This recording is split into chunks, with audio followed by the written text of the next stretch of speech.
Good evening, everyone, and welcome to Power Parsha Pearls. Over the next 2 weeks in particular, the Haftarot that we're going to be reading introduce us to the life of the prophet Jeremiah. And the 52 chapters of that book, of the biblical book of Jeremiah, are actually some of the most poignant and heart-wrenching in the entire Tanakh. It depicts a sunset of the Jewish people in their homeland and the destruction of the first temple and Jerusalem in the hands of the Babylonians in the year 586 BCE. And the opening of the book tells the story how God actually dispatches Jeremiah on a grueling mission, effectively, sends him on a mission to go and communicate over to the people pleas and warnings to mend their ways, to urge them to transform their lives from what was essentially horrific immorality to justice and compassion. And Jeremiah was tasked with making them aware also of the dire consequences that would befall them if they didn't mend their ways. And sadly, as we know, Jeremiah's pleas and his warnings to the people went unheeded. In fact, most people considered him a fanatic, a madman, and he was literally in complete desperation wandering the streets of Jerusalem, attempting to ignite the conscience of the people. And they just looked at him and they mocked and they scoffed and they thought he was absurd.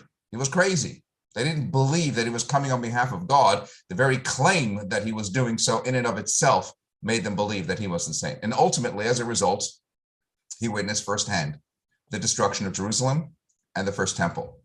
He witnessed firsthand the massacre of hundreds of thousands of Jews and the exiling of his nation to then Babylonia. That was the first time in Jewish history when our people lost their independence after they were formed into nationhood and they were expelled from the land. And frankly, at that point in time, it seemed pretty much as though that was the end. There was going to be nothing beyond that point. And in the two biblical books that he authored, Jeremiah, the book of Jeremiah, and Echa, which we read, of course, on Tisha B'Av, we discover just how deeply he suffered. He experienced constant rejection by the people he loved and reached out to. He lived alone. He was poor. He was, as we said, ridiculed and mocked. He was beaten. He was tortured. And as a result, he wrestled with incredible loneliness and feelings of defeat, as well as profound despair. Listen to his own words. I have become a laughingstock. Everyone mocks me. Cursed be the day I was born. Why did I ever come out of the womb to see trouble and sorrow, to end my days in shame? Imagine the feeling of despair as expressed in those words that we read. How did Jeremiah, one of the greatest prophets in Jewish history, manage to handle this sense of despair and isolation that he felt? How did he deal with that disappointment, with that abandonment, with that agony? The opening chapter that we will read this coming Shabbat in shuls across the world depicts the moving first encounter between the prophet Jeremiah and God. And it provides the answer. Because the Haftarah says, and the word of God was upon me, that is Jeremiah, saying, when I had not yet formed you in the belly, I already recognized you. And when you had not yet come forth from the womb, I sanctified you. A prophet to the nations I have made you. The message is simple, but profound.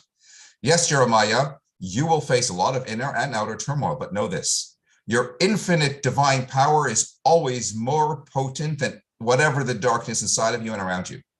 I chose you. I know your strengths. I know your light. I know your courage. I know your wisdom even before you were born. Your soul is an extension of my own self, an extension of the divine. And before you even faced any darkness, I knew how much infinite light you possess because your light is part of mine. That's what God is saying. And the message it conveys to us is our fears sometimes consume us, but only because we allow the inner voices of gloom to overtake us. And when it does, it defines us such that we forget our truth. I may be dealing with some inner or external turmoil, but my divine soul, my sacred core, precedes all else. And it is precisely in that awareness and with that power that I can prevail over all else. And it is that which saves Jeremiah, and frankly can help all of us. Throughout all of his turmoil, he never doubts, notwithstanding everything he was doing, he never doubts that God was in fact with him. God sent him. And as dark as the situation is, he knows all the resources needed to bring light into the darkness. He's not a victim. He was sent into this very space And God knows what he was going to encounter. And God clearly gave him the strengths with which to be able to counter that. You know, musicians, when they read music, carefully observe the rest signs. It might well be that there's no music in a rest, but there is the making of music in that rest. Without the rest, there's a constant cacophony. God can appear to be silent, and that's when Jeremiah can feel the struggle. And yes, he's honest, and he freely speaks of whatever he's grappling with. He doesn't deny the emotions. He's brutally honest about whatever's going on in his psyche. But throughout it all, he knows he's not alone. He is an ambassador of the divine who has given him all the resources with which to be able to fulfill his mission, his purpose, his role in life.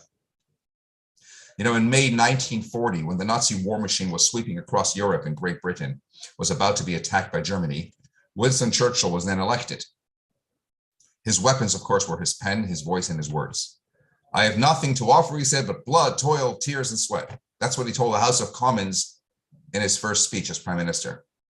And even as the war news moved from dangerous to desperate to disastrous, Churchill never wavered. In speech after speech, he infused the British with the spirit to fight on. And ultimately, you can say he saved the free world. To be sure, throughout much of his own life, he was prone to periods of acute depression, which he called the black dog. He told his daughter, I've achieved a great deal to achieve nothing in the end. Why are the greatest people often haunted by a sense of failure and deep melancholy? Churchill, Abraham Lincoln, Beethoven, Tolstoy. Maybe it's because in their depth, or it is their depth, that makes them far more sensitive to everything going on inside them and around them. They feel deeply maybe what other people are overlooking. Maybe all that greatness about them is counterbalanced by the ability to descend into the abyss, or in the words of the Talmud, whoever is greater than his friend, his destructive inclination is also greater. Perhaps the greater you are, the more you realize what can and must be achieved. And then within that, perhaps you feel how inadequate your performance is. We might all struggle with profound feelings sometimes of doubt or despondency. And it doesn't matter how stable or healthy we perceive ourselves to be. We will always find ourselves at different intervals in life dealing with moments of doom and gloom. But God's message to Jeremiah is a message to every single one of us. When I had not yet formed you in the belly, I already recognized you. In other words, let not your truest identity shrink in insecurity in the face of adversity. Your divine essence is the most innate part of your existence, and it is infinitely powerful, beautiful, wholesome, and sacred. Lest you therefore ask, who am I to be brilliant and gorgeous and talented and fabulous and successful and impactful? The real question is, who are you not to be? Before you were even formed in the belly, says God, I recognize you. You're a piece of God, a fragment of infinity. You can make your difference to change the world. You were dispatched here to serve as your own type of messenger, or a prophet, if you will, even if within the confines of your own family or your community, to introduce something special, which only you can, to the world around you. So remember, your playing small doesn't serve the world. Don't be afraid of greatness. That's Jeremiah's lesson. And if at times you feel like running away, don't feel bad about that either. So did some of the greatest. As Jeremiah demonstrates, to feel fear is fine. To give way to it is not. For because if God has faith in us, even if at times we lack faith in ourselves, so don't go looking for strength and encouragement outside yourself. You won't find it there. It comes from within. It's there all the time. Life begins when you decide to be yourself. And that remains our constant role, both in our personal lives and in the world around us, as we all, in our own ways, strive to drive away the black dog inside and outside and bring redemption to our world. That's lesson number 1 from these 3 weeks. Lesson number 2. The tractate of Sukkah concludes with a story as it relates to this time of year. It tells the story of a certain woman called Miriam, the daughter of Bilgah, who did something that resulted in the whole priestly dynasty of Bilgah being subsequently denied service in the temple on account of her action. They were a priestly family. Because she did something, they were all denied access. What did she do? It says the Talmud, she hit the side of the altar with her sandal. And why did her whole family have to suffer consequences as a result? The Talmud says, because we have a principle, the apple doesn't fall far from the tree, or woe to the wicked, woe to the neighbor. In other words, if she could act in this sort of way, then it reflects something badly on her family, some sentiment that was felt, generated, expressed in the family. But then the Talmud goes a step further and says, if it works like that in the negative, how much more so must it work like that in the positive? How if it's good for the righteous, then it's good for their neighbor, because the power of goodness is infinitely greater. So the question we have to consider simply is this: how do we derive such an important principle from such a sad story? If you want to tell me, woe to the wicked, woe to the neighbor, she did this, therefore her whole family suffers a consequence, fine. But we're following on from there to emphasize also what is good for the righteous is good to their neighbor. That's a positive principle that doesn't seem appropriate to be deriving from this otherwise sad story or tragic tale. Who was she? She lived in the time of the Greek invasion of the temple. She renounced her faith. She married a Greek officer. She turned on her religion. She turned on her people. And when the Greeks stormed the temple, she went in and she stepped towards the altar and she removed her sandal and she started to beat the altar, saying, "Lucas, Lucas, wolf, wolf, you consume the Jewish people's wealth, but you don't answer them in their times of distress." Here's the question. Surely hitting the altar is an offense, yes, but it's an offense that pales in significance to the intermarriage and the apostasy that she committed. She renounced her faith. She married a Greek officer. She collaborated with the enemy who conquered the temple. She placed a profane animal upon the altar together with them. But notwithstanding all of this, why is her dynasty punished? Because she struck the altar with a sandal. And there's a very powerful message over here. God tells us, "You alone I have known from all the nations of the earth, therefore I exact judgment for your sins." That verse is conveying a novel perspective about why we sometimes endure punishment with the destruction of the temples and whatnot. It's because you alone I've known from all the nations. I know you. God says, you are my children. If you're a parent who is indifferent to your child, you don't care what they do. But only when you care about your child do you sometimes punish your child. It's on account of tough love, on wanting the best for the child, that you look to reprimand the child in the hope that they'll mend their ways. The parent is punishing the child not out of anger, but out of love, not to hurt the child, but to make the child better. So here you have a Jewish child who's renouncing her faith, who's marrying a Greek officer, who conquered her very people, who conquered Jerusalem, who conquered the temple and the altar therein. She accompanies him as his wife every step of the way, treading upon the ruins. You'd think God would write her off. You'd think Judaism would disregard her. Other religions would certainly do so. Says the Talmud, it doesn't matter whatever else she may have done. It still matters to God how she will conduct herself in the presence of the altar, because she still matters to God. And you know why she still matters to God? Because at the core, she still cares. She commits treason of the highest order, but when she comes face to face with reality, when it comes to the crunch and she sees her fellow Jews suffering, she can't ignore that. Her soul, eminently connected, cries out, "Wolf, wolf, why don't you help the Jews?"